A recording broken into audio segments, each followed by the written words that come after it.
Hello, everyone. Welcome to Small Talk. Well, joining me today, and I've already apologized to her ahead of time that I'm going to mispronounce her name, Wyavanna Muslishas? Muslishas. Yeah. Welcome to the Good. show.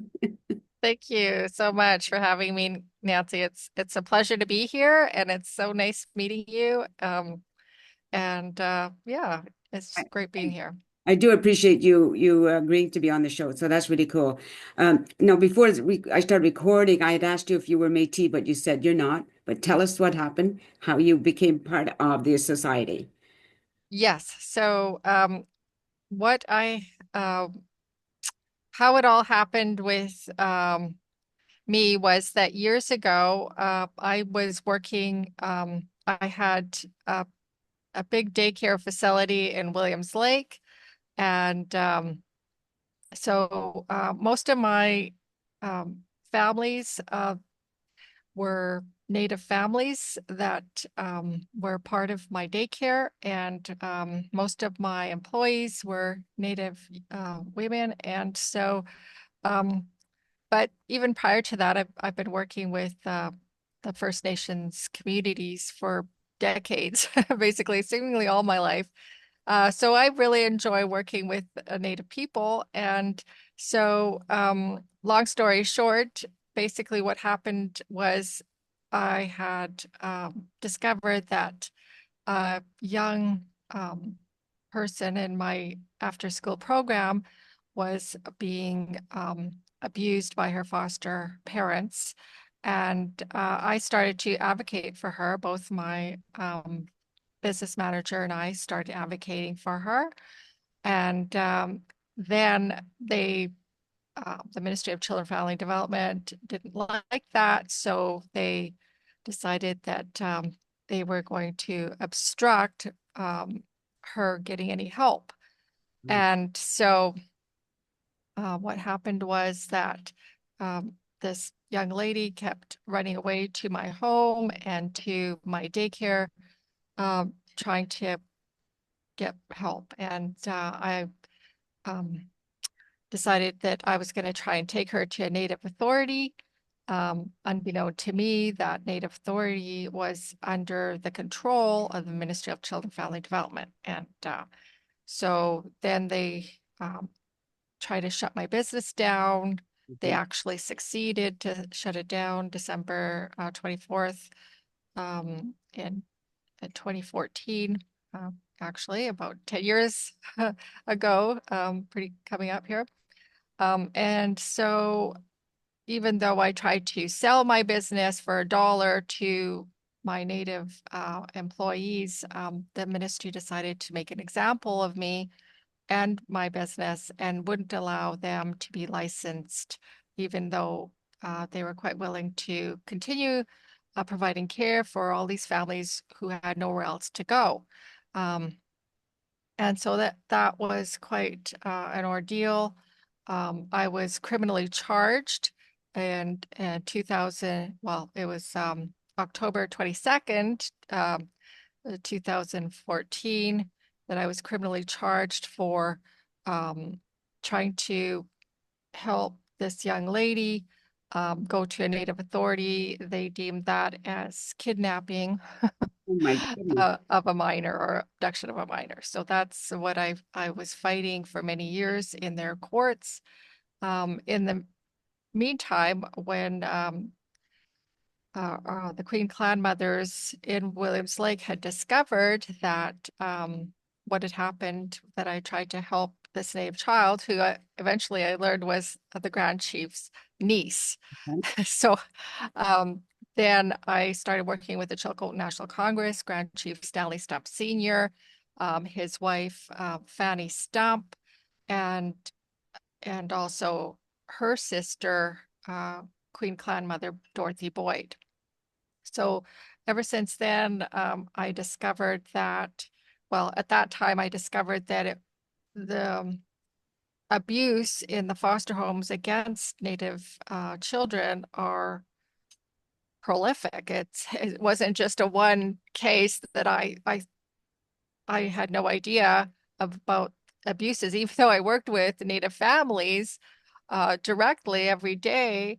I was totally unaware of the horrific abuses that were going on with all these families in my field. I had no idea. Right. And so I discovered that 300 Tsilhqot'in Nation children were wrongfully and illegally, unlawfully taken from their homes and without any agreement by the chiefs or by the people for the ministry to come and take their children and apprehend them. Um, basically, uh, I had no idea that they were being abused the way they were, being drugged and caged and so on and so forth. So after my business had failed and I was shut down in December right before Christmas in December 2014, I started working closely with the Grand Chief and the rest of the Chilcoot National Congress members. I had been self-taught in law because I had done um, prior cases in the BC Supreme Courts, and they were quite large cases on my own. And so I knew a little bit about law. And so what happened was that we started to work through legal avenues to try and get the rest of the 300 children back into the care and control of the Chilcotin people. In the process, while I was working with them, I interviewed approximately 100 families, Mhm. and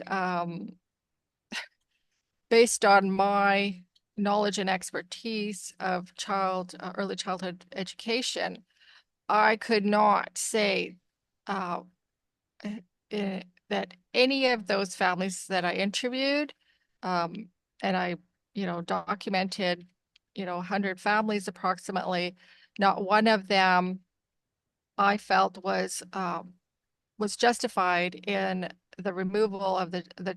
children from the homes. Ridiculous things were purported, such as the children were playing in the backyard and the mother was in the kitchen, and so therefore the mother wasn't attending directly to her children on the spot in the backyard with them. So that was stated as justifiable cause for removal of the children. Okay. Another incident I remember, um, this one family stopped by on their way home to see the father, who was not charged with any abuse at all, but because the ministry said that the father cannot be in the presence of the children um, for some unknown reason, um, then the children were taken from the mother. And for many, many years, I had seen them uh, continually crying during the transfer of the children to the foster home back and forth, and the trauma that those children went through, it was inhumane. Um, Yeah. so another family, the most horrific thing that I discovered was a mother, a loving mother, had a disabled son born to her. I forget what illness he had, but she was taking really good care of that child. Right. And for some reason, the ministry decided that she was unfit, and the child was placed into a foster home in Kamloops. Within 2 weeks, the child was dead. Oh my goodness. So these are the horrific stories that I have learned happening in real life to real people. And I decided to continue advocating for Yeah. the whole nation at that time. And I was appointed as Chief Justice of the Universal Supreme Court of the Tsilhqot'in on March 15th, 2015, when Queen Clan Mother Dorothy Boyd promulgated the Constitution for the Tsilhqot'in Nation, which I, by God's grace, helped assist her to do. So ever since then, I've been quite steeped in legal matters for the nation. I've been acting as an international court justice for the nation and for all nations, because um, the way that the Universal Supreme Court is set up, it was one of the first international Indigenous courts ever created back in 2015. And so I basically was issuing rulings and reasons for judgment for several cases. And my business manager had been appointed by the Grand Chief as Chilcotin Attorney General. He was corresponding with Canada, with Prime Minister Trudeau, and the province regarding moving our sovereignty forward. However, that didn't work out too good because Prime Minister Trudeau ignored all the dozens and dozens of letters that were sent to him. They the Grand Chief's correspondence was ignored. Right. My rulings were ignored. They went after the Chilcotin Attorney General for and they charged him with practicing law without a license. So they took this 80-year-old man and put him in jail for 3 weeks as a result. That was back in 2016. They came after me. They came after pretty much everybody that was working for the Chilcotin National Congress, because it's their nation is very unique because they have paper documentation all the way back to the 1800s, where British Columbia, Canada, has recognized their sovereignty. All right. And so technically, the Chilcotin lands, and it's not just the strip of land that people know of it in the 2014 title decision from the Supreme Court of Canada. It's not just that lands, but all the lands that comprise the Chilcotin lands or territory has been recognized before British Columbia could join Confederation. So they had to, in a newspaper, and I think the Victoria Gazette, they had to recognize that. So we have all these documents. The courts, unfortunately, were trying to hide the affidavits that were tendered in a 19, let's see, it was a 2000, let's see, 1996 decision. So that affidavit by a historian showed tons of documents papering all this. And when the court was asked to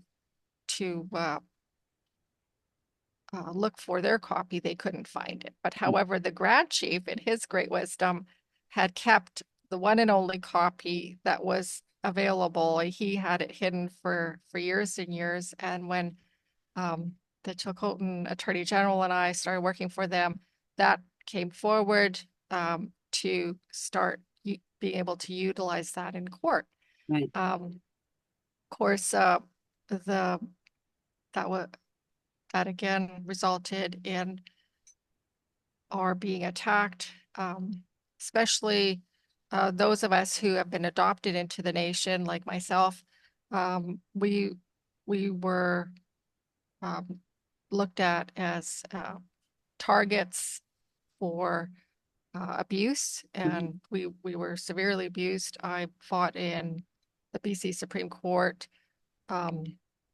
for about 7 years. Wow. Not only the charges for abduction of a minor, but also subsequent charges because of my rulings in the United States, uh, trying to correct a wrongful uh, a wrongful conviction of another Chilcotin member, Right. um, and they basically deemed that my arrest warrants were again kidnapping. Yeah. So I was charged with kidnapping again, and so I fought that in their courts by myself because no lawyer would touch it. It was too political, and thankfully, in 2022, a BC Supreme Court justice by the name of Michael Tamman had finally taken a look at the documents that were submitted and basically took judicial notice of our statehood because in 2016, Grand Chief Stanley Stump Sr. decided that it was futile trying to communicate with British Columbia and Canada. They were ignoring him, and he might as well, under the Montevideo Convention on the Rights and Duties of State, just go ahead and declare our territory or his territory as a new country. And so uh, the great news is for everybody out there that you may not know this, but there is another country that exists in Canada today, and that is the Chilcotin State. Coconut So, State. Okay. so basically, the Chilcotin State lies between the 50th parallel and the 53rd and a half parallel. So, if you know a little bit of geography of British Columbia, it's just a little bit north of Boston Bar. It's a little bit north of it's a little bit south of Pemberton. Hmm. And so all the way up to halfway between Quesnel and Prince George and around the Hickson area.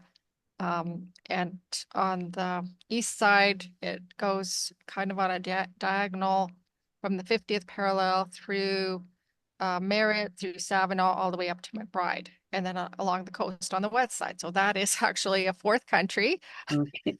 of North America. And it sounds a little bit kind of far-fetched, but nevertheless, that's what happened. I want to move to that country. Yes, please do. I would love to do that, you know? Yes, we are so happy to have anybody that wants to move onto um, our land because we are trying to implement true governance for the people. And I know the United States was once declared a country that's republic, that's for the people, by the people, but today it's, kind of operating more like a communist country because I am originally from a communist country in Hungary.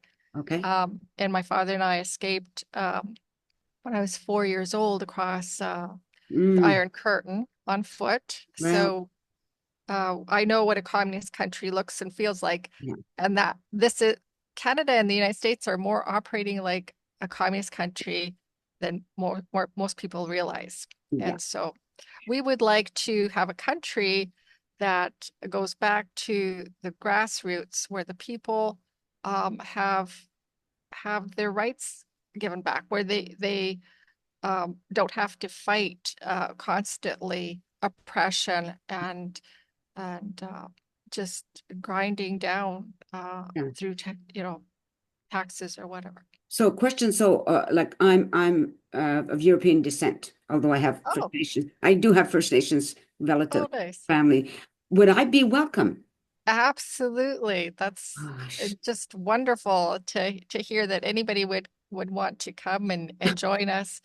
It would be great because we are looking for those who are looking for freedom, who are looking for true justice, as in my case with my job. So we are looking to be an example to other countries to follow that, yes, there we can have an honest government who is for the people and who is for their best interest. one of the issues that I find, like whenever I post or repost something on Facebook that stems from an Indigenous person, these non-Indigenous people, some of them really, it really bothers them, and I'm that's one of the issues I find is that so many of us are so ingrained, you know, colonizers, whatever the word is, right? Yeah. Yeah. That they can't see it. And I'm glad you brought up some of the issues because so many non-Indigenous people think, well, the residential school, that is all issues all gone, the 60 school, but it's still going on. And that's what people don't seem to realize, that it still Right. happens over and over again, even now, right? Exactly. It's nothing has really changed. It's just um for example, if it there was real change, and I think you had interviewed my friend and our colleague Kevin Annette at one point. Yes. Um, we have an agreement with the Republic of Canada and Kevin Annette's group, and Okay. so we recognize each other's authority, and based on what work he is doing, if it was true that there was true reconciliation, then there would be many people in jail right now, for what they did to um, the residential school children. Right. They Right. true justice involves you know, dealing with and not just smoothing over, oh, this is all in the past. And, I appreciate when people, go out there and do those marches and bring awareness, but there's got to be more to this than that. There's got to be Yeah. true justice involved. And for the Catholic Church and the government of Canada to do what they did is is not something that, an apology is going to, Well, just take away. just the fact that the families of those some of those children had to fight to get the names released, you know, like sorry, we're going to just running out of time. Oh, no, Yeah, well, we're going to have to do another interview. That's all there is to it. for um, sure. just the fact that they had to fight for the right to get their names of their children, like where are they? Today, Exactly. in Exactly. this this air time, real time, it is just uh, to be dismissed, to anything like that to be dismissed is totally outrageous. It is. It is. And there's got to be, a true justice. There's got to be true freedom for the people. There's got to be true sovereignty. And that's what we're all about. And we welcome you. We welcome everybody onto our territory. And if you or anybody else would like to donate to our cause to help us with our fight for freedom and to get control of our new country, because Canada's still fighting us for control, Yeah. um, please donate to Chilcotin National Congress, number 4 at gmail.com. Okay, I'll get would you send me that For information? sure. Okay, because I Yeah, want to make sure I get all the spelling right as soon as we're finished this.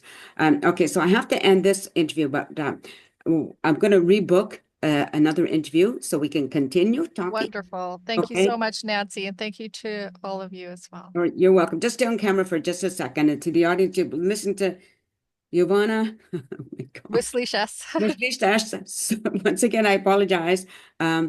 Thank you, everybody, for watching. And please share this interview. You Yes. think you know what's happening, it's all done, but you don't know what you don't know. Yeah. As simple as that. So take care, everybody, and peace out. God bless. Bye-bye. Okay, so this one is going to air on Friday Okay. coming up. And once it airs on YouTube, yeah, I'll send you the link, okay? Wonderful. Thank you so much, Nancy. You're welcome. In the meantime, Appreciate as it. soon as we finish this, email me any information I need to add when I post it to Okay. Facebook. All right. Sure. And That then sounds good. I'll answer you that, and I will give you another date for another interview. We Perfect. can continue talking. All right. It's been such a blessing. Thank you Thank so you. much. Thank you. Take care. Talk to you Bye-bye. later. Bye.